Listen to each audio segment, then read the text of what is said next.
Torej, dober dan in vsem skupaj lep pozdrav. Lepo pozdravljeni na okrogli mizi o humanitarizmu, kjer se bomo pravzaprav vprašali, kako se je želja po pomoči in izboljšavi življenj ljudi in zmanjševanja njihovega trpljenja razvila po drugi svetovni vojni, predvsem pa kako je dobrodelnost in pa institucionalizacija socialne države vplivala na ta razvoj. Z mano so trije gosti, oziroma dve gostje in en gost. Na moji, mislim, da levi, Bahtje Gerbeši iz Univerze v Prištini, Kristjan Pomicar iz Univerze v Gradcu in pa Darja Kerec iz Pedagoške fakultete tukaj v Ljubljani. Mislim, da je že Neli otvorila temo z svojim predavanjem, mi pa bomo pravzaprav zdajle nadaljevali in se vprašali in zastavili kar nekaj vprašanj, in sicer najprej, kako je ena najpomembnejših prelomnic za zgodovino humanitarizma, to je ustanovitev Rdečega križa 1863. leta, dalje se razvijala, kako so nastale različne iniciative za zaščito človekovega življenja, kako je tudi, bom rekla, zaščita človekovih pravic postala vse bolj široka in vse bolj kompleksna. Hkrati s to kompleksnostjo pa je tudi tema postala vedno bolj obširna. Torej tudi zgodovina humanitarizma, bomo rekli, je vedno bolj globalna, transnacionalna,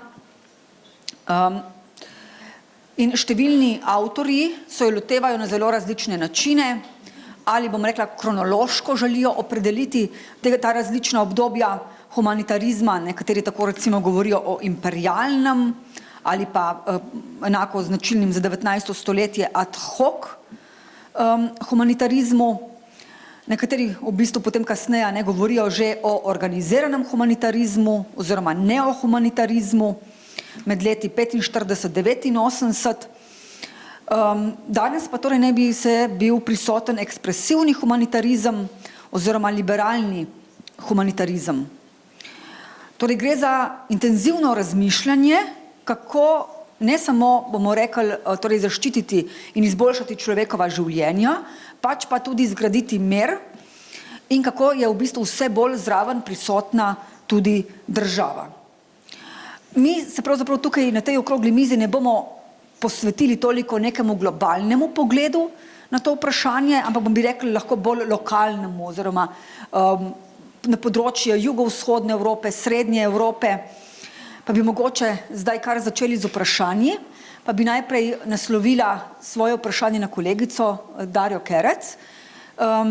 Mednarodni humanitarizem je po drugi svetovni vojni bil v razcvetu in nekatere avtorice, ki se ukvarjajo s tem vprašanjem in povezujejo in raziskujejo humanitarizem v Jugoslaviji, tako pravzaprav trdijo, da je bila tudi Jugoslavija zelo močno vključena v mednarodne mreže in da je vsaj v nekaterih delih države bila in k temu prispevala tudi zelo močna tradicija same organizacije, predvsem recimo Rdečega križa.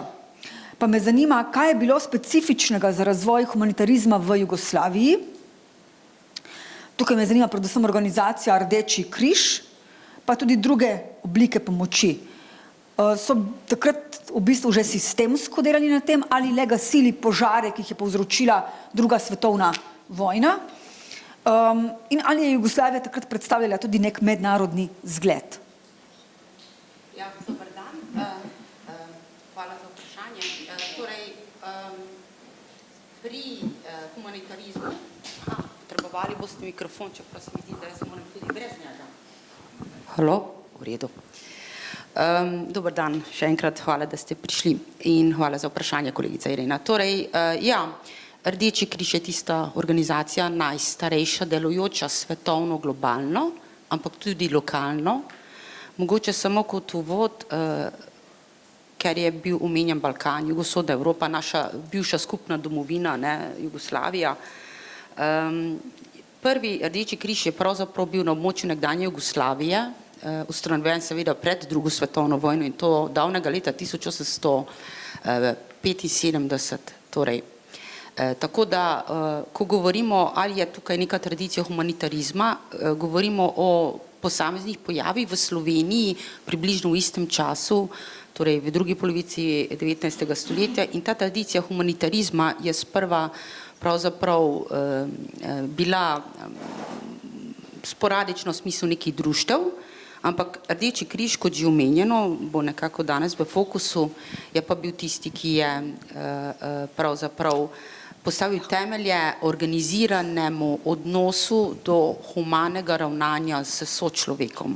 Mi pozabljamo, da je bil Rdeči križ ustanovljen, torej po bitki pri Solferinu, z namenom lajšanja tegob ranjencev, potem urejanje mrtvih, kako poskrbeti za vdove in sirote v davnem 19. stoletju in do konca prve svetovne vojne in navsezadnje tudi drugi svetovni vojni je tako deloval. In tukaj pridemo do tega vprašanja. Torej humanitarnost kot taka poznamo že iz srednjega veka, ampak pri Jugoslaviji je pa ta humanitarnost ima tradicijo že v medvojnem obdobju, ker je ves čas obstajala tudi na območju Kraljevine Jugoslavije, kar je pa mogoče drugače tukaj v primerjavi z drugimi, je pa to, ker imamo torej Slovenci in navsezadnje celotni jugoslovanski prostor, je pa ta tradicija odpora.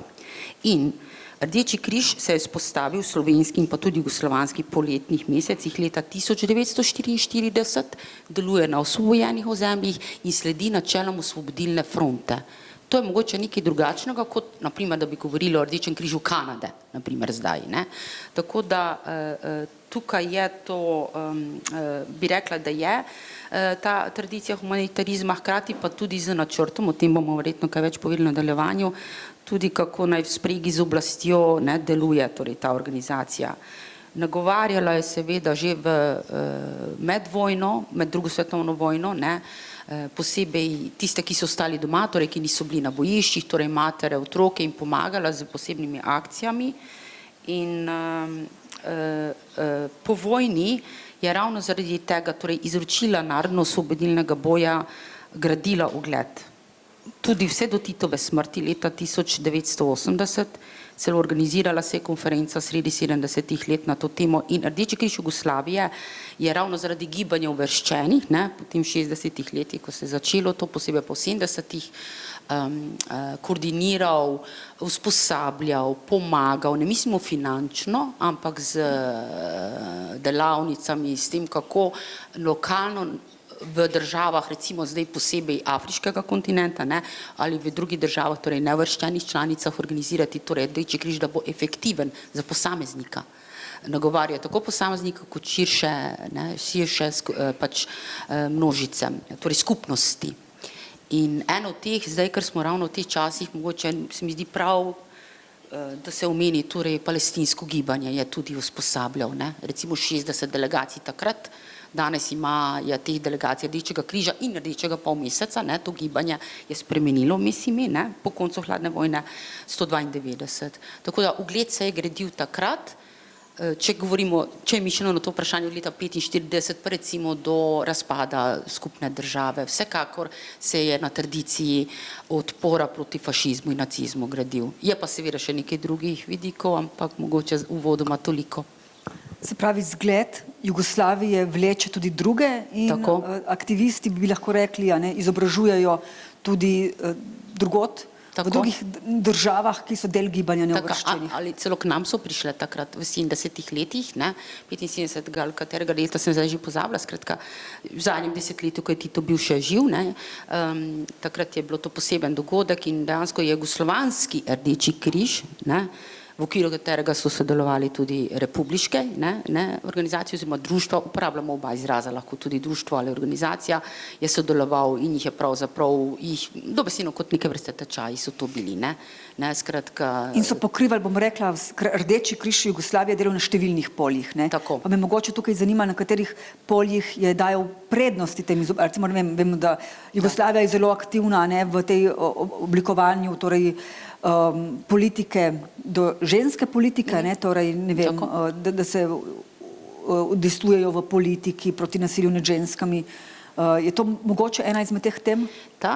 Pozabljamo, da je tudi iz tranzicije, ko je bil leta 1944 Rdeči križ Jugoslavije ustanovljen in potem znotraj tega seveda tudi slovenski, hrvaški in drugi, se je posebej nagovarjalo ženske, ker so one bile tiste, ki so ostale vdove same z razširjeno družino, ne?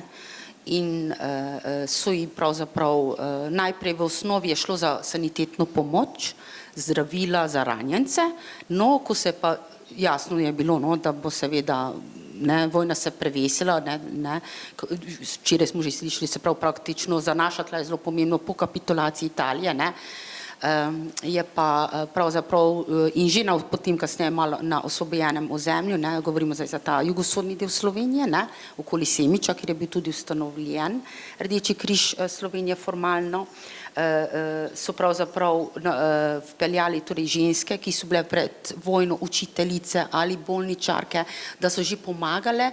Zdaj smo že v skoraj zadnje leto vojne teče v prvih postopkih obnove domovine, izgrajevanja, načrtovanja, ker je vse zadnje tudi neka krovna tematika letošnjega Retrofesta. Tako da, kako je pomagal? Imamo več kategorij, najprej seveda propaganda, nagovarjanje, da pride do ljudi, ker ni bilo drugih sredstev obveščanja takrat, kot so danes, torej takšnih. Potem torej pomoč pri saniteti, zdravilih, torej kar je tukaj bilo možno, da ni prihajala mednarodna pomoč od zunaj, torej govorimo o lokalnih celicah Rdečega križa. Potem imamo seveda pomoč v hrani, zbiranju hrane in otroke recimo, ki so izgubili enega ali oba starša, naprimer so jih na osvobojenih ozemljih, ker so delovale partizanske šole, je torej Rdeči križ organiziral torej nabiralne akcije, nekako delovali so še po starih učnih načrtih, ampak že z mislijo, kako bo po vojni, ko bo seveda torej zmagal, ko bo nacifašizem premagan. Saniteto smo omenili, torej osnovno skrbstvo, zdravstvo, itak nalezljive bolezni, kako prekuhati vodo, sama sanacija vodnjakov, to je steklo potem po vojni, kot vemo, je bilo veliko infrastrukture uničene, tako da imamo več segmentov, ampak vse to je nekako sporedno z tem, kar so bile tudi sicer že načela osvobodilne fronte. To je šlo skoraj z roko v roki, pa še nekaj. Lahko da je krivično, ampak mogoče v tem primeru se da razumeti.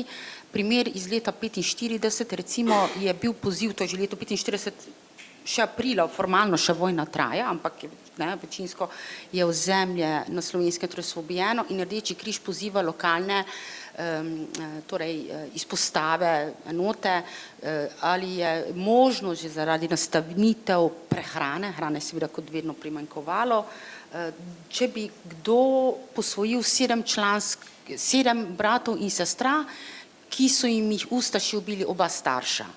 Tako da repatriacija je eno, tole pa poskrbiti za sirote. Tako da vloga ženske je bila pomembna, torej to vprašanje na mestu. In mislim, da se tukaj tudi zelo dobro navezuje z delom Zveze prijateljev mladine. Tako.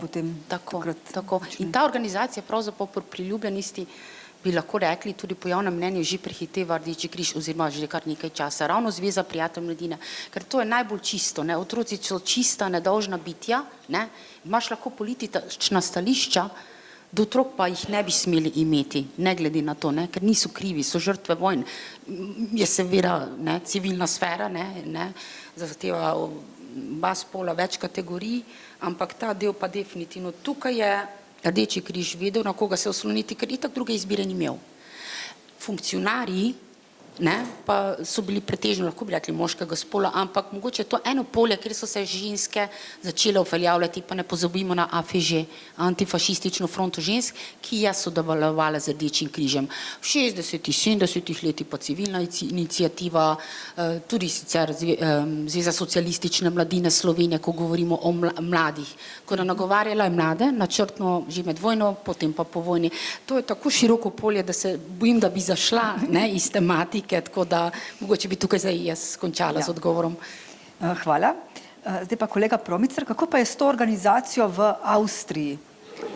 Kaj pa je tam nudila? Tukaj smo videli ta propagandni vidik, socialni vidik, pomagajo sirotam, nudijo pravzaprav tudi prvo pomoč, pa me zanima, kako je s tem v Avstriji, kako Rdeči križ vidijo prebivalci Avstrije in koliko Rdeči križ podpira država.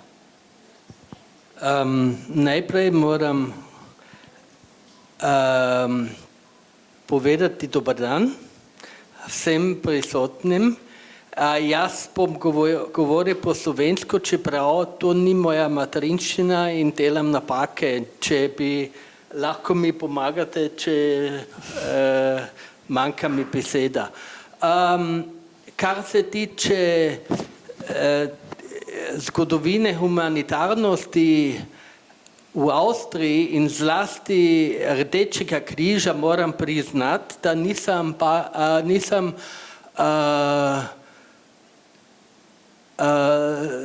specialist za to tematiko, ampak sem zgodovinska priča, ker sem bil obveznik civilne službe pri Rdečem križu v mestecu Lipnica med Grazom in slovensko mejo. Leta 1989 do februarja 90. Kar se tiče zgodovine Rdečega križa v sami Avstriji, je zgodovina dolga kot na primeru bivše severne Jugoslavije, Slovenije, ker to je bila ena država, monarhija, avstro-ogrska monarhija, pomeni od 70-ih let 19. stoletja, ampak v primerjavi s Jugoslavijo zgodovina društva Rdečega križa v Avstriji nima toliko ločnic. Pomeni, da je bila kontinuitet od medvojnega časa prek nacizma do povojnega časa. Pomeni, kar se tiče kadra, pomeni tudi, kar se tiče načel, čeprav ne vem, kako so prakticirali ta načela za čas nacizma. Načela so humanost, nepristranskost, neutralnost, neodvisnost, prostovoljnost in enotnost. Kar je pomembno, je prva pomoč, ki ni bila na začetku v centru Rdečega križa, to je bila obskrba za ranjence v času vojne. In ta prva pomoč se je razvijala s možnost, da lokalne ogranke Rdečega križa so imeli možnost, da bi kupile vozila, da bi za prevoz v primeru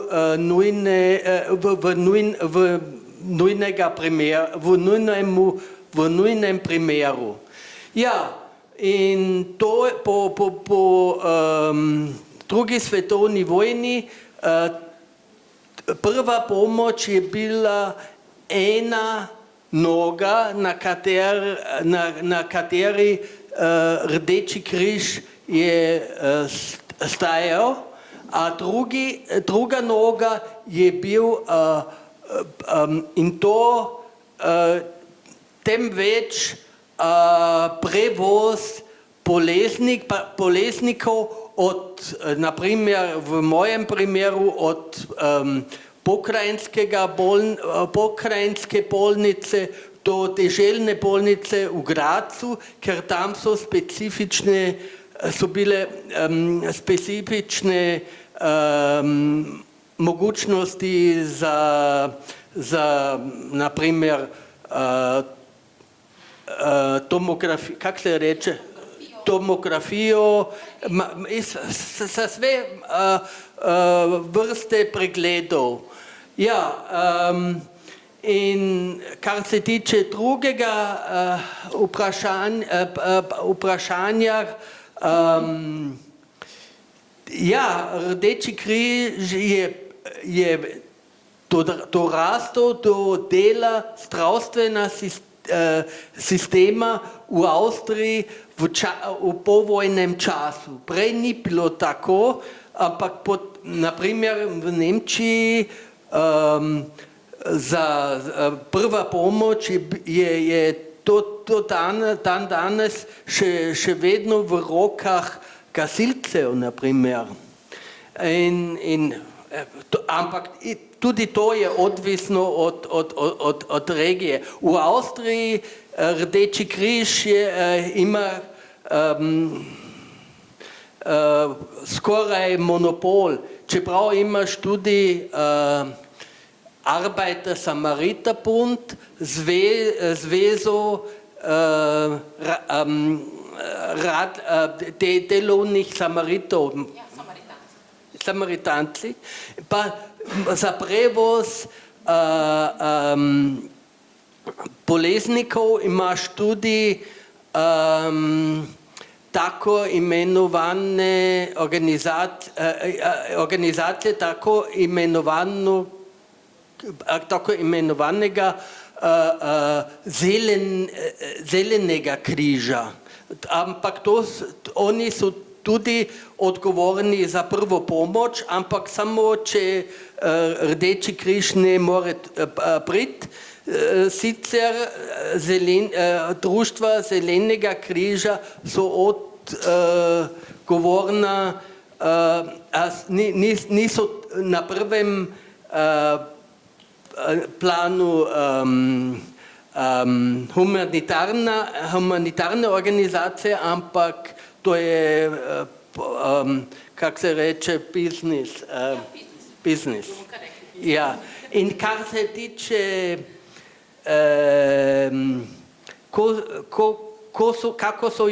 kako so prebivalci Avstrije videli Rdeči križ, lokalne organizacije Rdečega križa, to je bilo podobno kot naprimer gasilce. To je en bistven del lokalne skupnosti. In prebivalstvo celo ceni sodelavce Rdečega križa, ki imajo visok ugled. Ja, konkurenčne organizacije sem že omenil, država podpira seveda Rdeči križ. Imamo situacijo v neoliberalizmu, da država vendar daje svoje kompetence zasebnim organizacijam, a to je tudi primer pri Rdečem križu. Zelo zanimivo, pa me zanima, a je tukaj velik del prostovoljcev vključenih v Rdeči križ, ali gre tukaj za profesionalne osebe, ki nudijo to vrstno pomoč? Ja, to je humanitarna organizacija, ki ima svoj kadar. To so ljudje, ki delajo čez dan, od zjutraj do popoldne, ampak preko noči je pomembno, da imaš tudi prostovoljce. In tudi to ni dovolj. Jaz sem bil oskrbnik civilne službe, ker nisem hotel iti v vojaško službo, in Rdeči križ nima dovolj ljudi, da bi izvedli svoje naloge brez obveznikov civilne službe. To je znaten del vsakodnevnega dela Rdečega križa. Brez civilnih slug ne bi bilo mogoče ta humanitarna aktivnost. Zelo zanimivo, ne, ker skupna, ko smo si delili skupno monarhijo, ne, je Rdeči križ pravzaprav bil sestavni del, podpira državo, skrbi zlasti za vojaški del. Ne. Tukaj potem pa se zdi, da od prve svetovne vojne, oziroma po prvi svetovni vojni ali pa zelo različen razvoj in na področju Jugoslavije in na področju Avstrije, ne, se ta razvoj začne razhajati. In še na vas naslovim vprašanje, torej vidimo, ne, po prvi svetovni vojni zelo različen razvoj Rdečega križa v Avstriji in Jugoslaviji, pa me zanima, kako pa pravzaprav je to delovalo na Kosovu. Kosovo je bila ena manj razvitih regij Jugoslavije, ki je tudi v bistvu verjetno imela neke specifične potrebe, drugačne recimo od slovenskega prostora. In če vi mogoče opazite torej, še kakšne dodatne iniciative, ki so podprle delo Rdečega križa, prav tako me zanima, kaj je bil glavni fokus organizacije po drugi svetovni vojni. Tudi recimo ne, skrb za sirote, socialna pomoč. So, hello everyone, and thank you for having me here. I'm really very happy being here with all of you because I was very happy when my colleague and my friend Daria called me to participate in this very, very wonderful manifestation or event. I'm speaking about Retrofest because I think that gathering people in such a very difficult time and difficult historical and political situations and cultural situation too. I think that this is the best thing that we as academicians, as a community of academicians, have a chance to be together, to share our ideas, to discuss, and then to take decisions how to cooperate, and how to deal with very sensitive issues like humanitarianism and voluntarism that are kind of main pillar in every culture. So living during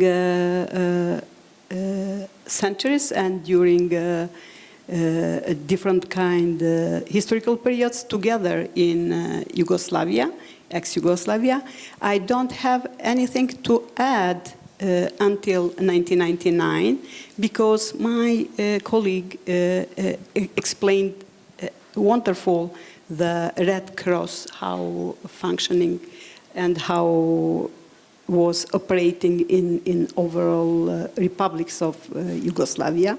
But after the 1999, because the parallel situation, parallel institutions in Kosovo, then there are some small differences because there we had a double cross-thread functions because one part or the first group of Red Cross was dealing with all the citizens, Kosovo citizens, but another Red Cross was just for named Red Cross for Kosovo and Metohija. They used Serbian people. So this is the only difference regarding Red Cross in Kosovo. Otherwise, all aims or goals related to this organization were the same, almost the same. For instance, at the beginning, related to citizen needs, people in needs, they used to take care on children, Then the focus were also women, and then after the war, they started to focus on building society. They focused on how to manage, how to change our curriculum, how to give more and more importance and focus on trauma. Trauma, I don't know how to say. People with trauma, traumatized. Because of the war. So I think that Red Cross was really a concrete organization, and they did too much for Kosovo people, So otherwise, if you want me to say a few words about my topic about charity and voluntarism, I will add by the end maybe of the speech. So, thank you. If you are po slovensko, torej če govorimo o osebnih izkušnjah, ne, pa imamo tukaj kolega, ki je že omenil, da je torej služil v Rdečem križu, pa me mogoče zanima vaša izkušnja, kako je bilo takrat konec 80-ih let delovati v Rdečem križu v Avstriji. Ja, tedaj je bila institucija civilne službe 15 let stara, uvedena je bila v sredini 70-ih let 20. stoletja in Rdeči križ je bil ena od glavnih institucij, ki je zahtevala obveznike civilne službe. In ko sem jaz prišel tam v to lokalno organizacijo v Lipnici, nisem bil zelo dobro uren, kako se reče? Izučen, ker tedaj je še manjkala pravilno urenje za obveznike civilne službe, tako da sem imel samo enodneven pouk prvi pomoč. To je bilo vse in jaz sem potem soočen s tem, da sem imel en porod v vozilu sam, voznik je samo s hitrostjo od 100 km na uri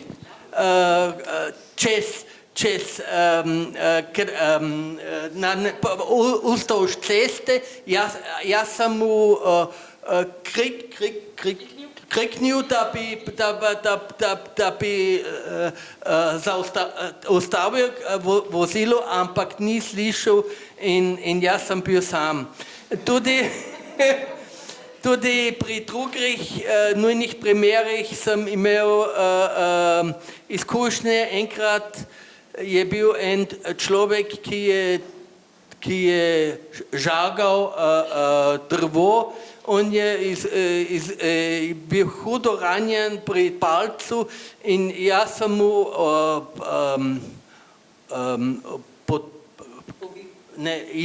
ampak manjka mi beseda, I tried to comfort him. Tolažil sem, da ne bo tako hudo, in potem pri rentgenu so videli, da mu je bilo izvadena cela kost od palca. Ja, to so te izkušnje. Problem je bil, da vozniki, ki so bili profesionalci, niso na zunaj so sledili načelom Rdečega križa, ampak so imeli svoja zasebna mišljenja. En je bil bivši legionar, ki je bil tam v francoski legiji prej in pravzaprav bi izgubil avstrijsko državljanstvo, ampak je končal pri Rdečem križu. In tam je odprto govoril, da ne mara obveznike civilne službe, ker je za vojaško službo. In to je bila ena hierarhija in moram priznati, da vozniki so bili zelo ksenofobični, tedaj so bili asilanti iz Romunije, od Čaušeskove Romunije in so bili v enem domu in od začetka so se že jezili, da bi morali prevozili asilante. In jaz nisem razumel, kako to ide skupaj, da si pri Rdečem križu, ampak na drugi strani so ksenofobični. Kar se tiče lokalnega prebivalstva, sem že povedal, da je rating od Rdečega križa je bil precej visok. Je to? Hvala, zelo zanimive izkušnje. Upam, da danes ni samo enodnevno izobraževanje, ampak da traja dlje. Ja, zdaj je boljše, mnogo boljše.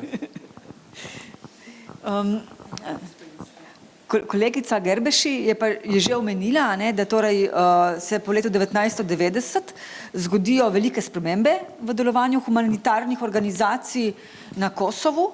Pa me zanima, kakšne so te, katere dobrodelne organizacije delujejo. In danes v bistvu bi rekli več teh prostovoljnih iniciativ, ki so se v bistvu rodile, bi rekli bottom-up, kot grassroots, ali mogoče tudi še vedno je zelo prisotna, bom rekla, neka socialna politika, ki deluje top-down. Yes, there are different NGOs, for instance. There are operating, I don't know how many, more than 10,000 organizations after the war and before the war, and they are doing in almost the same fields, operating in same fields. And now, because of social changes, overall social changes, sometimes they switch their interests and focus. Because the volunteering and the humanitarianism is directly linked with the social needs. So there are many NGOs and organizations that are cooperating in Pristina, in Kosovo. To be honest, I'm not very familiar with these issues. Because this is first time I'm dealing with humanitarians, and because I consider this topic very important, and all I'm thinking is how to bring our knowledge and our experience close to our students. So I had also I experienced this kind of issue, as my colleague mentioned, Christian mentioned. During the war, I was a volunteer, working as a volunteer with ARATSA, American Refugee Committee. And I was in position of, my position was health educator. And I used to take care or to take notes about pregnant women. And it was really one wonderful job, And I never forgot that time because people in need, they were waiting for all people around the world and different kind of organization to help them. So this is a small contribution, my contribution in this regard. Otherwise, the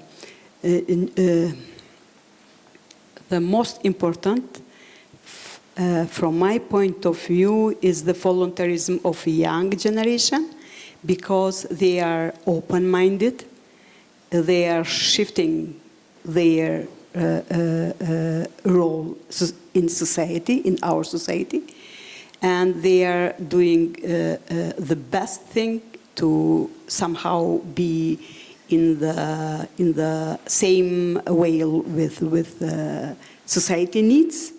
And most of many students are dealing with humanitarianism. Yeah, with humanitarianism. So this makes me really, really happy, and maybe we can consider new generation as a possibility to say stop the war and to think how to keep peace building and how to give contribution is in this regards.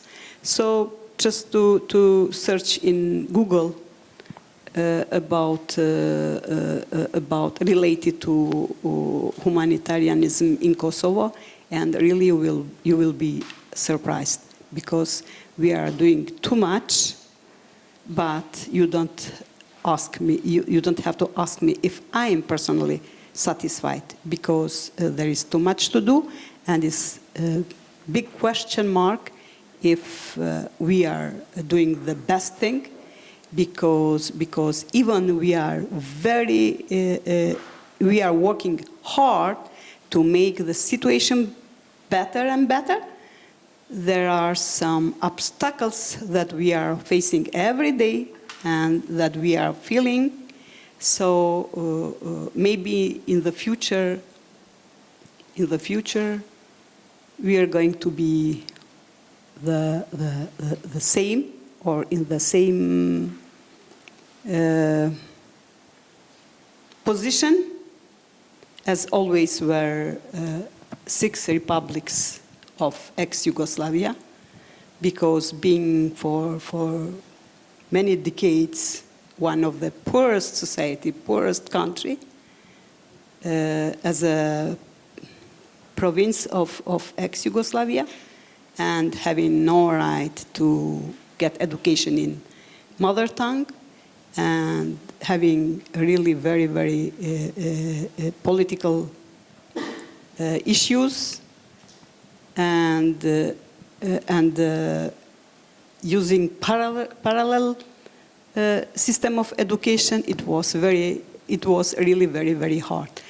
I'm an eyewitness, so I experienced all of things, but what I want is to think and to hope that we are trying to do the best, because we all believe in the best future. Hvala. Zelo zanimivo, da torej tudi mladi se na Kosovu vedno bolj odločajo za prostovoljstvo. Sorry, I don't understand. Aha, just a moment. You can ask me in Serbian, maybe I can understand. Okay, so it's very nice that a lot of young people are deciding to be part of the volunteering. Yeah, and I'm interested, are those their own initiatives, or they are some kind of part of NGOs, which are sometimes more structured and have more clear agenda?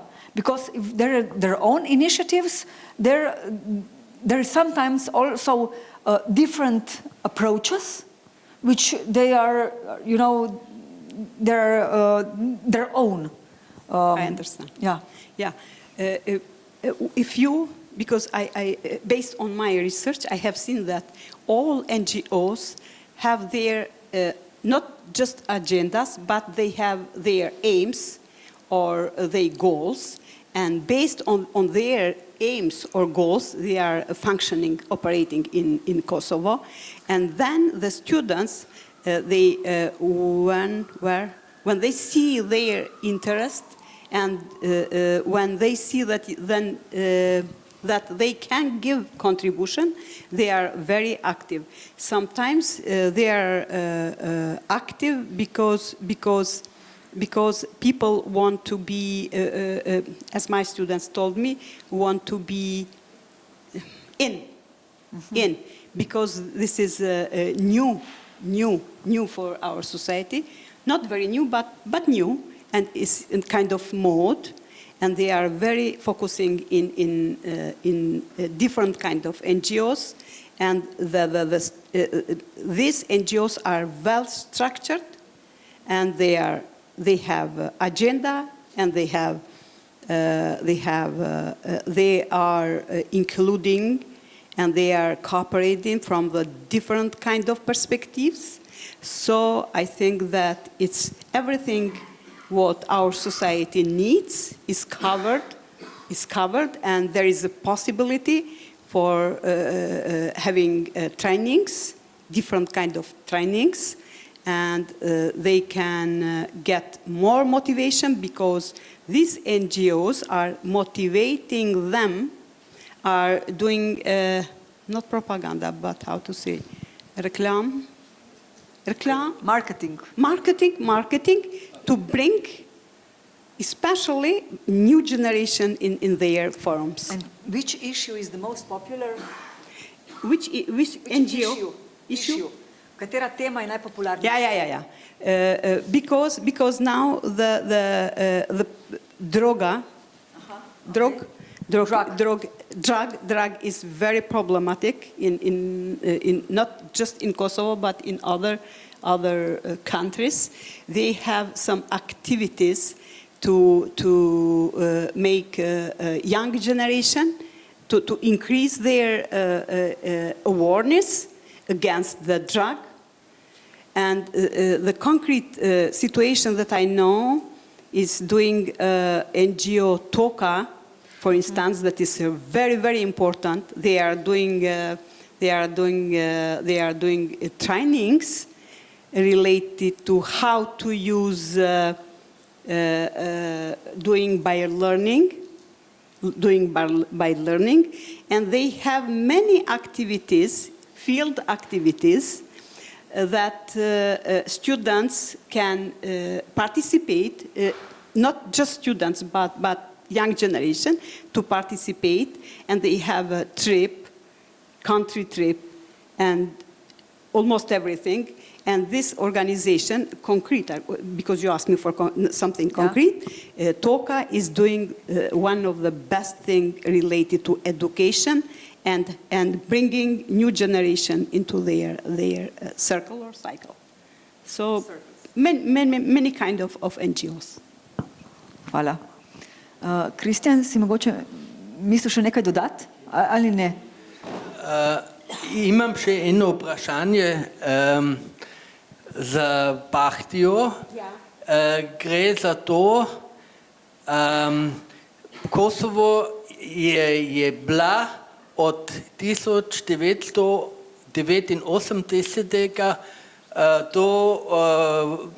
1999 etnično ločena pokrajina. In ali so se tedaj Srbi in Albanci vendar spojili na polju humanitarnosti ali so bila organizacija popolnoma ločena? In kako je zdajle, ko je Kosovska Mitrovica tudi ločena od ostanka Kosova? Thank you. Yeah, I don't know, I think I mentioned that there are parallel institutions, and during that time, during 10 years, by the end of, at the beginning of 1990, and after the Serbia closed the university, then the relation between Albanians and Serbian population in Kosovo, the nationalism was increasing very rapidly, and then we had no more cooperation with, even in social events. And during that time, because of increasing nationalism, and because they closed the schools, and we had to organize parallel education, just not to stop the education, and we created private schools, and we used private houses for schooling. It was a really very difficult situation because as I think, maybe Ibrahim Rugova, our president, he was really a big pacifist. And he was really smart. He was an academic. He used to use pacific politics, but it was not possible to avoid the war. So during that time, the Mother Teresa organization, Mother Teresa, was one of the biggest humanitarian organization.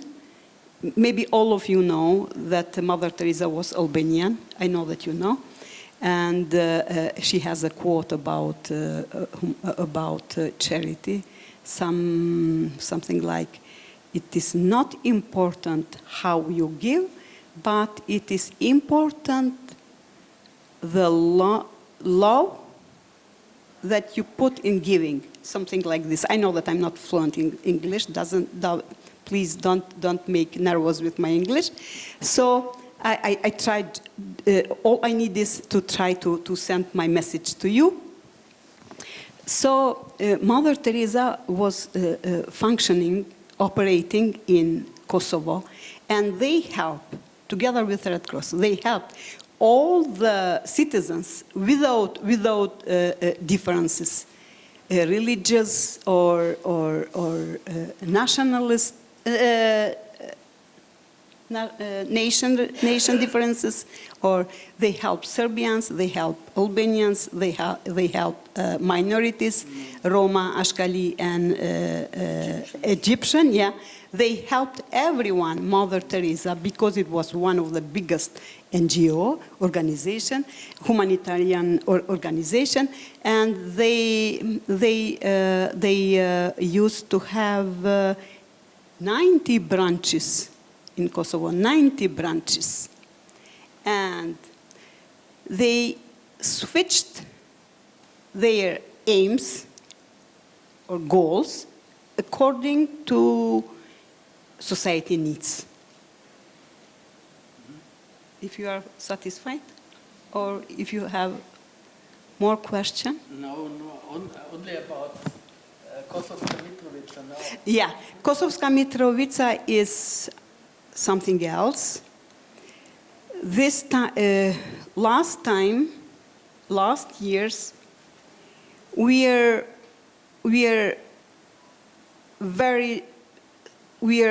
strongly, me personally agree that the cooperation is increasing, because some of Serbian people are cooperating with Albanian people. Me, myself, I was in Mitrovica with two of my colleagues from Germany. And believe me, if you go there, you will see nothing problematic, as media wants to show and to make show, because Mitrovica is danger. North Mitrovica is very separate. We went there. No one stopped us. No one asked us why we are going in our church. No one, nobody. So I hope, but I don't want to speak. I don't want to deal with politics because it's a very sensitive issue. But this is my opinion. I think that if the situation is going to change in Serbia, then reconciliation is very, very possible. And I hope for reconciliation because we are working in this regard. So maybe, if there is no war, maybe in the very near future, we are going to have same relations as we had before the 90s, before the stupid politics. But I think that this is not in our hands. As an Albanian citizen, I can say this because I'm aware of situation, and I think because of other interests, the people are suffering.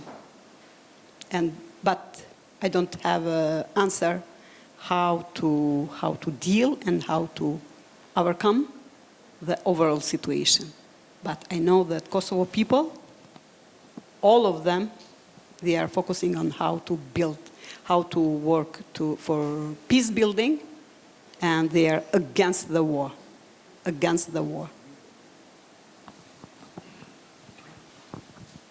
Hvala lepa za te lepe misli. Mislim, da smo zdaj se že dotaknili teme, kako je bilo pravzaprav z humanitarizmom po letu 1990. Bi mogoče jaz tukaj še Darjo vprašala, kako je bilo pa v Sloveniji, ker vendarle ne se zgodijo v neposredni bližini vojne na Hrvaškem, v Bosni. Kako pravzaprav tudi, bom rekla, nastanek neodvisne države v Sloveniji vpliva na humanitarizem?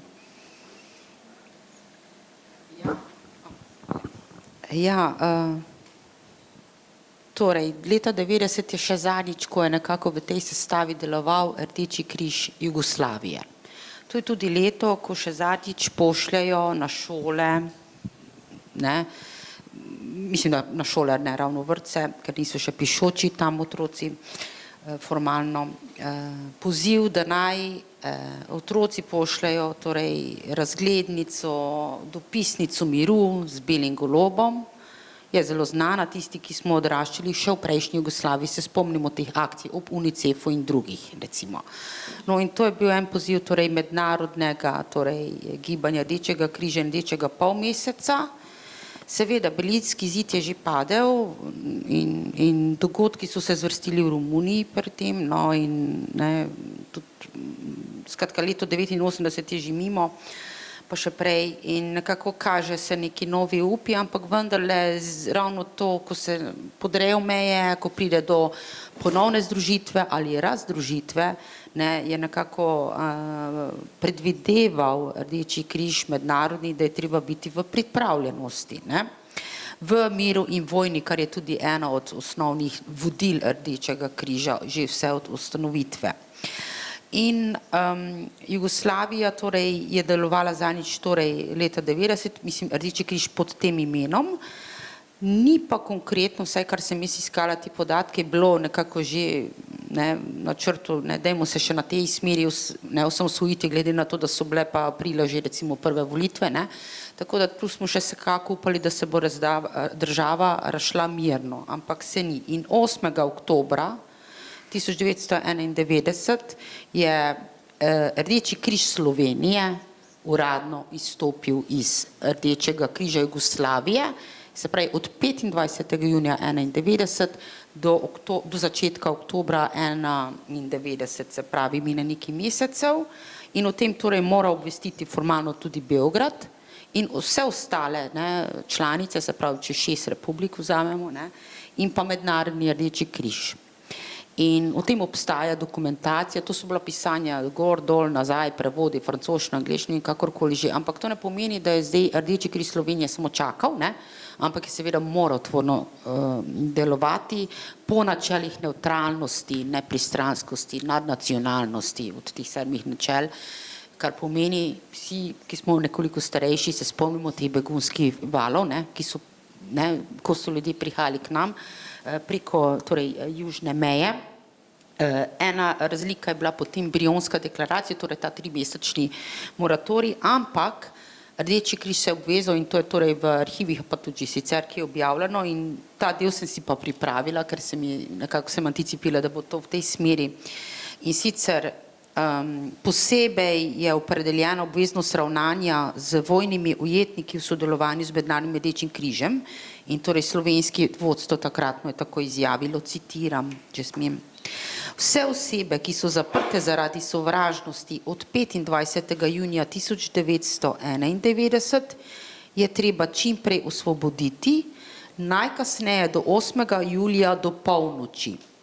V zvezi z izvajanjem te odločitve bo potekalo sodelovanje z Mednarodnim Rdečim križem. Torej, oni so bili v Ljubljani in Ženevi, takrat je bil telefaks pa telefon, ne, ko govorimo o sredstvih komunikacije. Tako da je bil ob izstopu iz zvezne, torej federalne, torej organizacije Rdečega križa, slovenski pripravljen za nadaljnjo sodelovanje, vendar na novih temeljih, ne, vojno imamo, ne, prvo v takem merilu in obsegu, ne, kot se bo še razrasla po drugi svetovni vojni na evropskih tleh in prilagojenih novim torej razmeram v regiji. Jaz se še spomnim kot študentka v začetku 90, kako so na enih delih Ljubljane, odvisno, ki je pač oseba kot študent stanovala, da so bili prestreljeni avtobusi, pa se rekla, pa kaj je to, kdaj bojo to odpeljali, ko smo mi že zdavnaj bili mir, drugače je bilo še seveda do Daytona, do leta 95, ne. Tako da neposredna, ne, regija, pač je bila omenjena Krki je, ne, mir je Krki, ne, in ne bom šla zdaj v vode, kako je javnost slovenska, del javnosti gledal na te begunce, ne, takrat, ker to so vendar bili naši, zdaj bom rekla, in tak eufemizem bratje, ne, v skupni državi in sestre. Mednarodne organizacije pa morajo delovati po tem načelu. Ksenofobija nima tu prostora in tukaj se je Rdeči križ res odležal, prejel tudi priznanje. Malce žalosti pa me, ker je to najstarejša, najdlje trajajoča humanitarna organizacija sploh po vsem svetu. A ste iz Združenega kraljestva, a ste z Kosova, a ste iz Avstrije, ne? Edina, seveda imamo tudi druge, to zdaj ne osporavamo, tudi v primeru beguncev so druge organizacije, ampak ta je išla točno iz tega, iz vojnih razmer, ne, ustanovil je zasebnik, sam je izdal ta pravila, spomine na Solferino in to se zdaj izgublja, jaz bom zdaj predala besedo še drugim, ampak sem v tem namenom šla gledati, kakšen je odnos v Sloveniji do Rdečega križa. Omenjala sem še čas Titove Jugoslavije do razpada leta 91. Rdeči križ je na prvem mestu po mnenju, slovenskem javnem mnenju UNICEF in pa Amnesty International. Ne? Tam 75-80%. Letošnji podatki od Fakultete za družbene vede, delali so raziskavo med majem pa julijem letos 2025, je pa ni neposrednega vprašanja, torej respondenti ne odgovarjajo, koliko vam je všeč Rdeči križ, ali imate mogoče raje Caritas, ki pri nas začne delovati ob osamosvojitvi oziroma po njej, ki je pač domeni Katoliške cerkve na Slovenskem in je ravno tako v redu in sodelujejo skupaj z roko v roki v predbožičnem času. Zakaj bi se na politični ali ideološki osnovi nekako grdo gledali? In vprašanje, torej, da s tem zaključim, ko govorimo o nekih izzivih humanitarizma v 21. stoletju, torej nekako vprašanje je bilo v tem, ali podpirati recimo Ukrajino, ne, v tem primeru. Palestina, verjetno, ki je bila zajeta, pa zdaj to ni bilo. In mi je v oči padla beseda, ki so pač te ključne keywords ven dali. Ali naj Slovenija še naprej vojaško podpira Ukrajino? To ni zdaj vprašanje, a ste vi za Rusijo ali Ukrajino, spoštovani auditoriji. Gre pa za to, da so v odgovorih v 55%, torej letošnji poletni podatki, omejeno naj Slovenija podpira in le humanitarno. Ne? Zdaj to je drugo, a smo zdaj pacifisti ali nismo, ampak to je zdaj slovenski respondenti, ne vem kakšen je bil vzorec, par 100 odgovorov, ampak kaže na to, da je neka ta tradicija Rdečega križa pri nas in da smo se še kako dobro zavedamo, kaj je bilo 30 let nazaj. Ne? Ampak mislim, da se z zaupanjem do organizacij, s težavo zaupanja z najstarejšim organizacijam, dobrodelnim ali humanitarnim, soočajo vse države pravzaprav. No, Kristjan, ti si omenil, da je rating visok, ne, zaupanja. Mogoče bi zdaj, ne, ponovno bilo treba, kako je pa v Avstriji pogledati, ne, ta odnos do tega, ne. Vem pa, da tudi Caritas je izjemno močan, ne, recimo, ne, v Avstriji. Tako da Slovenija se je izkazala in je dobila za to posebno priznanje. Dejansko je, če primerjamo na nekakšni situaciji, je bila pa Hrvaška, ne. Srbijo smo pa itak, ne, takrat je bilo vse prekinjeno, ne, pravzaprav, čeprav na tej bazi se je delovalo in kako so pomagali.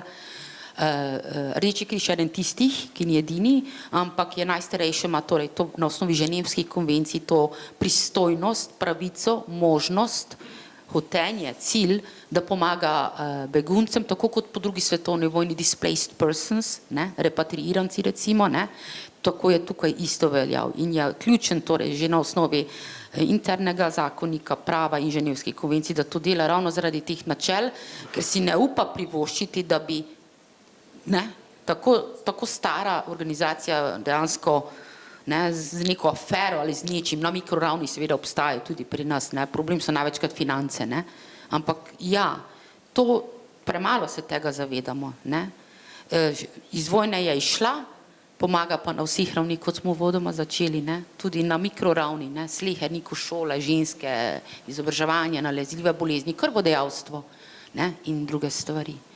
Kristjan, sem te malo izvala jaz z javnim mnenjem v Avstriji in Rotes Kreuz? Ne,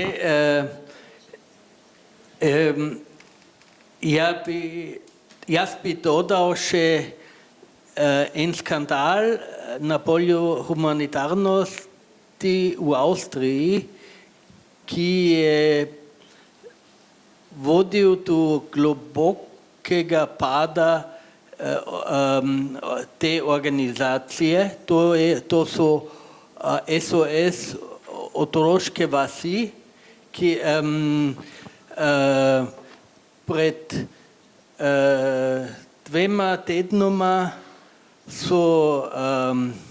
je bilo znano, da tudi ustanovitelj SOS otroških vas je bil del sistematičnega seksualnega zlorabe otrok v tistih vasih od tistih otrok in to je temna strana humanitarnosti, ki seže dolgo nazaj v zgodovino humanitarnosti v Avstriji in to je strahoten, škandal, ja. Samo to moram tudi dodati, če govorimo o dobrih primerih, moramo gledati tudi na temne strani, ki so pogosto prikrite, ampak na koncu pošli na ven. Ja. Torej, kot smo videli, je humanitarizem po teh ocenih stanja še vedno zelo aktualen, pridružujejo se želje po pacifizmu, glede na današnje stanje v svetu. Mislim, da smo se sicer, bom rekla, že kar izčrpali v tem našem pogovoru, pa morda zaokrožimo še za zadnjim vprašanjem, ker smo ravno zgodovinarji. Zanima me, kako je z pisanjem zgodovine humanitarizma v državah, iz kjer prihajate. Se ta piše? Je kritična, se vrednoti? Kdo bo začel? Kar se tiče Avstrije, moram priznati, da je to samo sporedna tema. v zgodovinopisju. Jaz sem našel samo eno knjigo o zgodovini Rdečega križa in to je zgodovinarka, ki sicer dela na polju medicinske zgodovine in tudi en zdravnik, ki se ukvarja s zgodovino medicine, je pisal nekaj prispevkov o zgodovini Rdečega križa. Pravzaprav, kakor sem povedal prej, ta reč je zdaj v rokih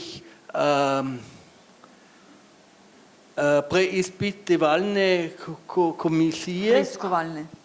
Preiskovalne komisije.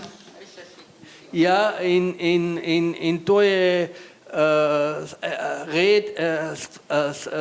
stvar še vedno investigativnega novinarstva, ampak ni v centru zgodovinopisja. Tudi ljudje, ki se ukvarjajo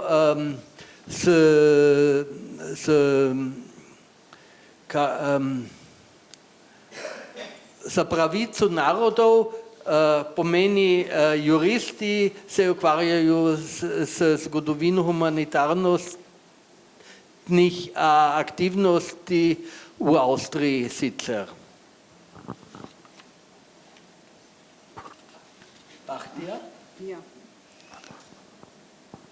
Kako je pri vas na Kosovu s stanjem pisanja zgodovine Rdečega križa, raznih nevladnih organizacij?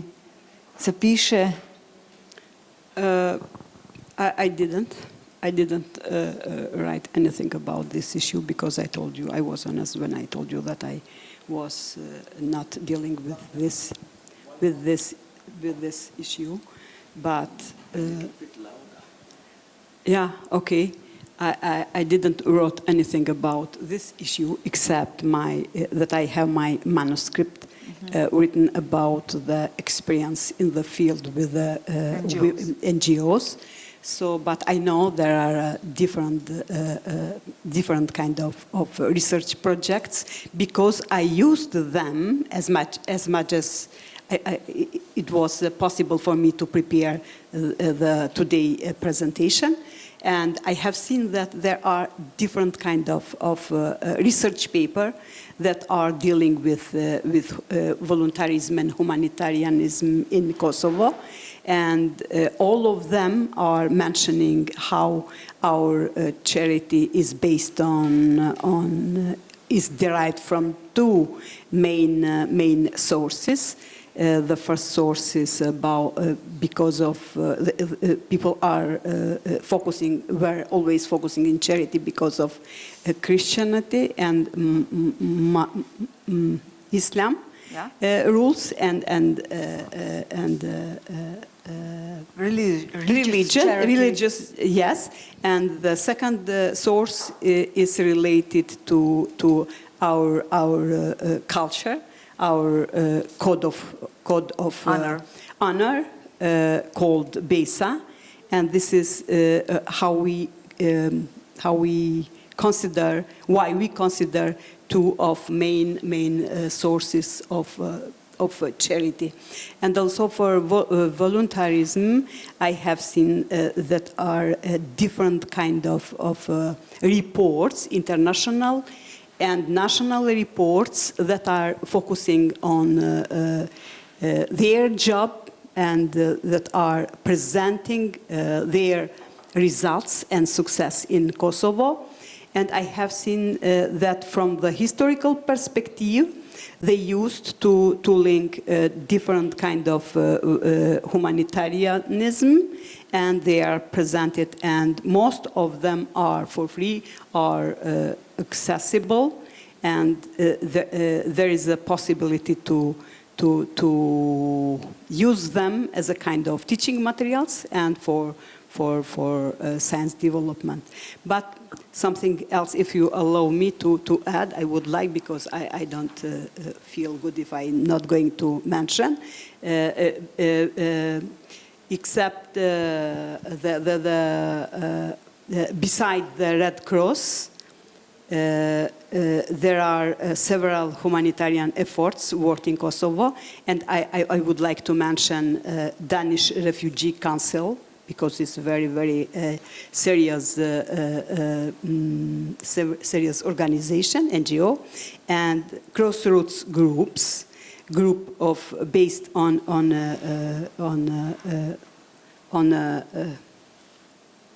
level of community level and needs. And there are religious and social organization, Caritas, for instance. Because I don't know who mentioned Caritas, and I was thinking Caritas did too much for Kosovo people. And then there are some parallel health services that are working voluntary, and that are focusing on health and psychological issues, dealing for free with people who need help based on psychology. So there are different kind of scientific papers, and Kosovo people, thanks to international and also national NGOs and organizations, is in the right way and is doing good. Thank you.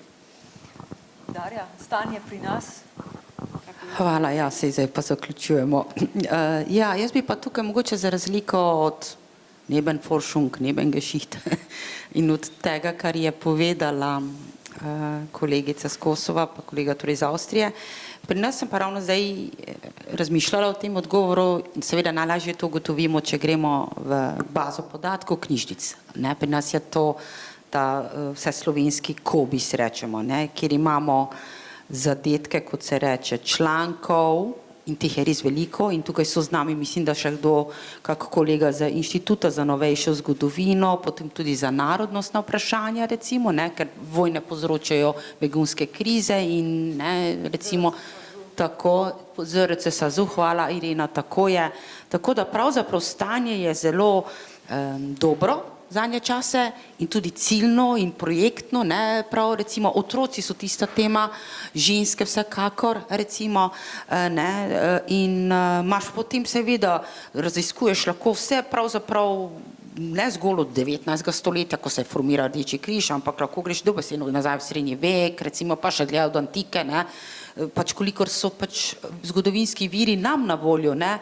Zdaj Slovenci moramo pogosto iti v druge, ne, glavna mesta, ne, nekdanje skupne države, oziroma republiška, torej, ne vem, zdaj za Kraljevino Jugoslavijo, jaz osebno lahko povem, je to Beograjski arhiv, recimo državni, ampak potem to stojanje treba raziskati, ne, tako da se še lahko kaj doda v bližnji prihodnosti. Tako da stanje, kot sta vidva, Kristjan in pa Baht je omenila, se mi zdi, jaz mislim, da se bo do od vas kolegov tudi ne strinjal, je precej bolj prezentno, prisotno. Imaš otroce predšolska, šolske otroce, kolonije, tudi to organizira Rdeči križ, recimo, ne, tako da, ne vem, mladi odredi Rdečega križa, kar je ona omenila, tudi droge, alkohol, to se je že v preteklosti, zdaj so pač droge problem. Tako da je veliko topik, ki jih je treba raziskati, zdaj pa drugi del odgovora, koliko to do javnosti pride, ne, pišemo mi sami zase. Tukaj sedimo sami zase, eden drugega poslušamo in ker smo že utrujeni, toliko ura bom jaz zdaj nehala govoriti, ne. Naj bo to razmislek za kosilo morda, ne, za vnaprej. Mogoče še vsem preden nehamo publiki damo možnost, da nam zastavi še kakšno vprašanje. Če imaš še kdo toliko energije pred kosilom?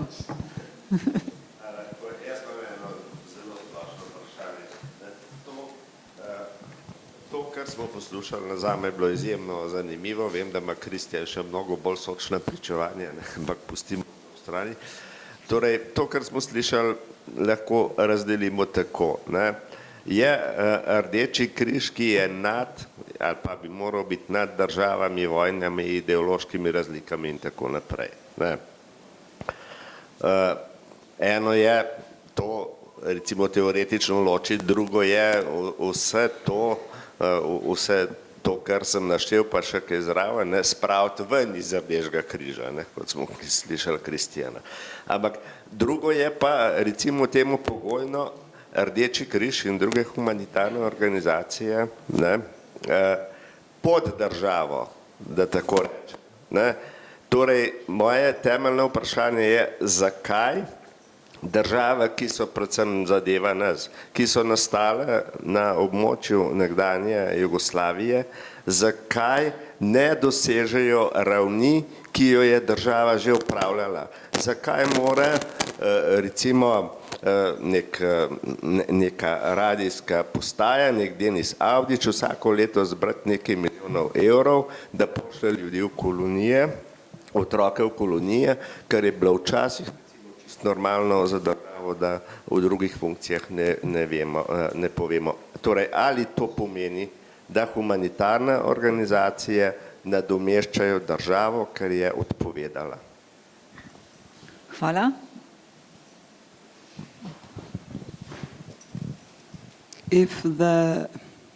I'm speaking about my social circumstances, if the state has not funds, then if they are dependent on funds, then they are not very strong, or they can't do anything in this regard because of this. Hvala. Darja, Kristjan, Avstrija, tudi zbirate zamaške? Jaz bi samo obnavljal, kar sem prej povedal, da socialna država je v decenijah neoliberalizma pogubila in zaradi tega je delo humanitarnih organizacij bolj pomembno kot prej, kar se tiče Avstrije. Celega sveta v bistvu se pridružujem temu. Žal smo na teh nekih prelomnih, kot so že uvodni govorci povedali. Jaz imam samo zaključek eno vprašanje. Omenil si torej gospo, ki je rojevala in ste se peljali z voznikom, ki ni ustavil. Potem se je ta otrok rodil na poti v bolnišnico, ko si bil veznik, ali si mu ti, se tikava, pomagal priti ven, a smem to vprašati, čistko, da se je vse v redu končalo, da ne bomo v skrbeh, ne? Ja, vse je bilo v redu in otec je eno sedmico pozneje je prišel k meni in se zahvalil. Hvala, Kristjan, izvoli. Hvala. Še eno vprašanje imamo? Se vem, da bi šli radi na pauzo, ampak me res zanima, doktor Promicar, moj mentor, profesor Nečak je vedno odgovor na vprašanje je tudi ne vem, ker vem, da je bilo tukaj le glavna tema pogovora o Rdeči križ, ampak me vseeno zanima, ker sem se sama ukvarjala z UNRWA po drugi svetovni vojni, vem, da ste se vi ukvarjali z obdobjem po drugi svetovni vojni oziroma neposredno, me zanima, kakšna je bila vloga UNRWA v Avstriji in kakšen je kolektivni spomin na UNRWA v Avstriji, ker naprimer v slovenskem kolektivnem spominu glede UNRWA večina ljudi se mogoče tudi spomni delovanja UNRWA v avstrijskih begunskih taboriščih, kjer so bili Slovenci. In pa potem v bistvu, če grem malo po timelineu naprej, kakšna je bila pa vloga Rdečega križa v času prihoda madžarskih beguncev v Avstrijo leta 1956, ker Avstrija je bila glavna država prejemnica takrat in Jugoslavija je bila druga država, sicer z bistveno manjšim številom, ampak država ni oskrbela teh beguncev v Jugoslaviji, ampak jih je oskrbel Rdeči križ, ki je finančna sredstva za to sicer dobil od Američanov. Ne. Tako da ta primerjava me zanima, potem bi pa še za Bahtije. I was just wondering, because when I was in Kosovo, the presence of the United States was very palpable and visible. So my question is very simple. Are there any NGOs from the United States that work in Kosovo? There are many NGOs.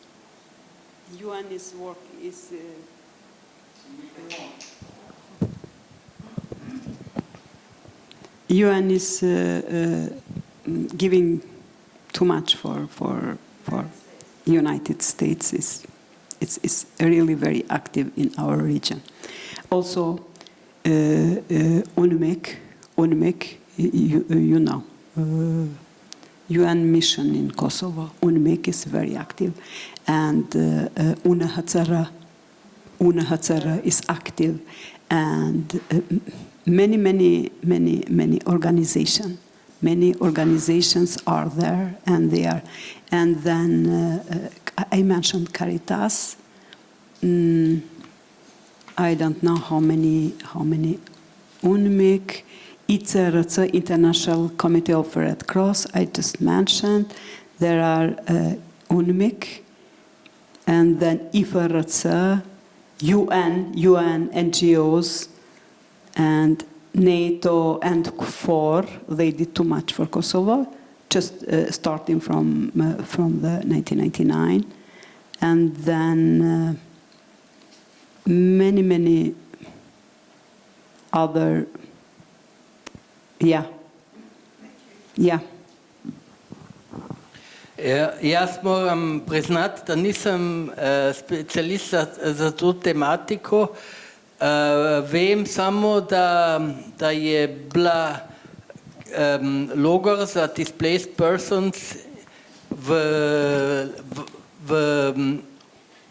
občini Vagna pri Leibnicu. To je bila britanska zasedbena cona.